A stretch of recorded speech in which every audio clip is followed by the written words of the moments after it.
All right, Travisrestorations back, and you see I remounted the motor, put the headers on. I got to try to do, I got the steering box right here. I ended up cutting it off short.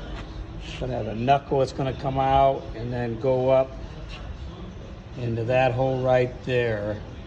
I got the master booster mounted kind of where I think it's gonna be.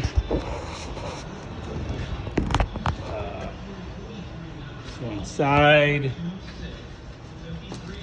and I got the pedal on,